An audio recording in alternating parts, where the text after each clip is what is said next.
Synopsis. We start with the band practicing their new song, but apparently it's not good enough for Gustavo, considering he thinks something from the band is missing. Someone needs to be the bad boy. And he's already volunteered Kendall for the job. Which, kind of makes perfect sense, not gonna lie.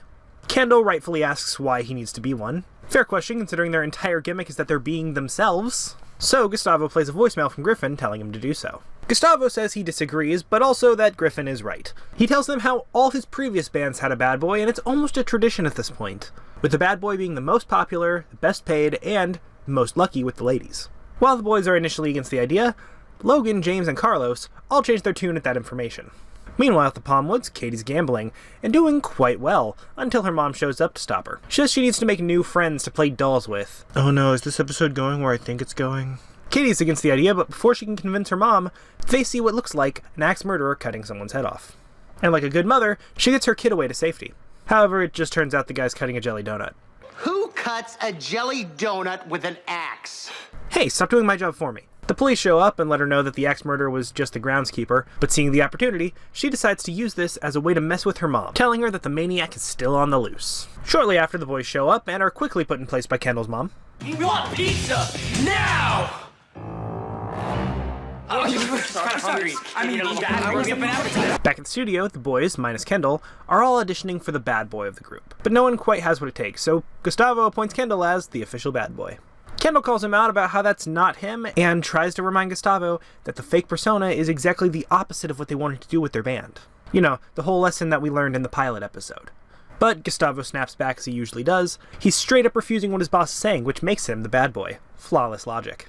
Griffin shows up and tries to get through to Kendall, but he doesn't budge, leading to an admittedly funny line.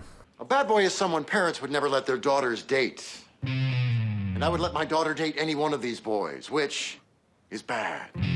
Since none of them are quite up to snuff, Griffin reveals he brought his own bad boy, Wayne Wayne. An obvious Eminem-style reject, who is the exact opposite thing they need in their band. Wayne Wayne talks down to all of them and treats himself like he's the main attraction. And he even pushes around Gustavo. Yeah, I will admit, the writers do make a good job at making me hate this guy. Which I'm assuming is the intention, so good job. The boys don't like him, but Gustavo says they have to because he has a contract. They can't get rid of him, and there's nothing that they can do about it. Back at the Palmwoods, though, Mrs. Knight is freaking out about the axe maniac, but still willing to invite friends over for Katie to play with. Okay. However, Katie still isn't in the mood, so just hides in the bathroom until Mrs. Knight asks Molly to leave.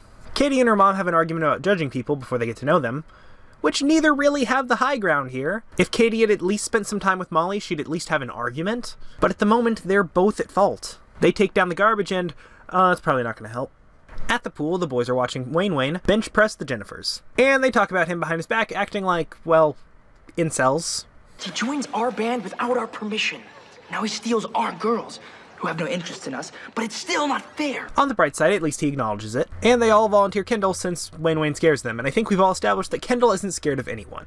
Kendall tries giving an inspirational speech, but is cut off by Wayne Wayne, who agrees Big Time Rush only needs 4 members. So he calls Griffin to get one of them kicked out. Wayne Wayne informs them that it's in his contract that he's guaranteed to front a band, and he's not backing down. The 4 start to devise a plan when they are jump scared by Camille. She explains she put the casting director in a headlock, basically guaranteeing that she's not going to get the part. Foreshadowing aside, Camille actually recognizes him. Apparently, Wayne Wayne is her former co-star, Wally Dooley, who played Towel Boy in The Magic Middle School. Once the boys learn he's really just acting, they devise a plan to get rid of him. But before they can, Wayne Wayne shows up and says Kendall's going to be the one he chooses to get rid of. The boys bring this information to Gustavo, but he confirms his hands are tied. We get a touching scene where Gustavo admits he was not the success he once was, and until he is, he can't really do anything to stop them. He gives them their music sheets, and the boys feel defeated.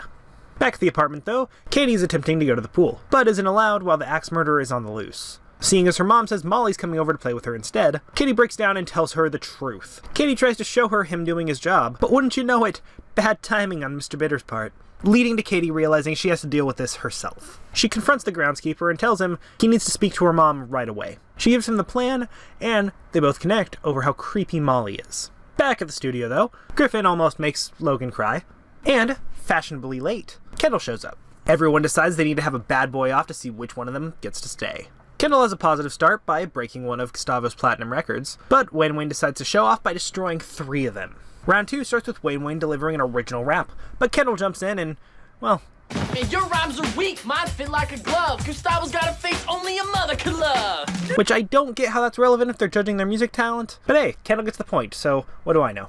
Round 3, Kendall destroys everything in Gustavo's office to emulate trashing a hotel room. And seeing as there's nothing left for Wayne to destroy, Kendall wins by default. As a last-ditch effort, Wayne cup checks Griffin, and just like Camille from earlier, basically guarantees he's not getting the role. Wayne brings out his contract as if Griffin, or in the very least Griffin's lawyers, didn't write it. And he tries to make sure he stays in the band. Griffin instead puts him in a Wiggles-style TV show band, and lets him stay until his contract runs out.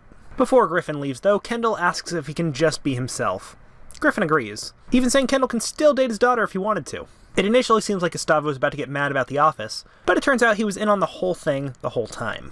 And they just didn't tell Kelly because, well, she can't keep a secret. We finish off the B-plot with the groundskeeper showing up to fix the Knight's TV, but, like a good mother, Mrs. Knight rushes in to protect her child. The boys return home, ask what the maintenance man is doing on the floor, and Mrs. Knight starts to believe maybe she judged him too harshly. But before we can dwell on that, we see the news says Molly was actually a 20-year-old con artist trying to get jobs in Hollywood. So I guess the lesson is don't judge a book by its cover. Unless you're right, then always make sure to trust your gut. Thoughts? This episode was kind of all over the place. I actually don't know how I quite feel about it yet. I actually felt it had quite a few good jokes in there, and it was overall a well-written episode, with both the A-plot and B-plot tying together in multiple ways. However, the B-plot is really where it loses me, specifically the part about Molly. If the plot was simply just Katie trying to convince her mom that the maintenance man, who we never learned the name of in this episode, was a good guy, it would have been great, but the double standard introduced by including Molly really makes the episode fall flat. Overall, I really like how the message of don't judge a book by its cover is tied in throughout the entire episode, as all the boys are scared of Wayne until they realize he's just playing a bad boy, and he's not actually one himself. We could have had Katie spend time with her, realize something was weird about the fact that she lived alone or something, but I get that it's a 22-minute episode, and we really don't have time for something of that magnitude. Overall, I'd say I'm excited to see more stuff from this writer, but I really can't rate this episode too highly. Platinum record. Trivia. This is actually Kendall Skimmett's favorite episode, since he got to act like a bad boy, which he says he's nothing like in real life. I find that to be really neat, since I always got that vibe off of him, from both this show and his other band Heffron Drive. Would love to meet him in person one day to confirm. Secondly, I actually don't have a way of confirming this, so take this with a grain of salt, but if I had to guess, this was actually supposed to be the second episode of the series, seeing as they're still dealing with the idea of wanting to be themselves, and Griffin actually says they need a bad boy in the unaired pilot. Again, if anyone knows where I can watch that thing, please send it to me on Instagram. I would love you eternally. I'll give you a shout out if you want it. Please, I just want to watch it. Well, I did have to do some digging to find this trivia myself.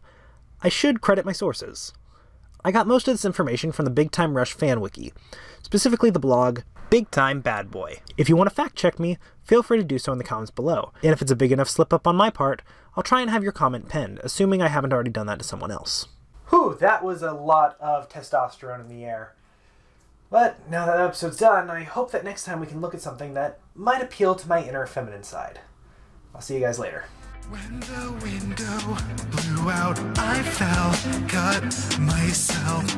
As the blood spilled, I was helpless, nearly killed. Your actions, they did curse me, and yet your lies still hurt me.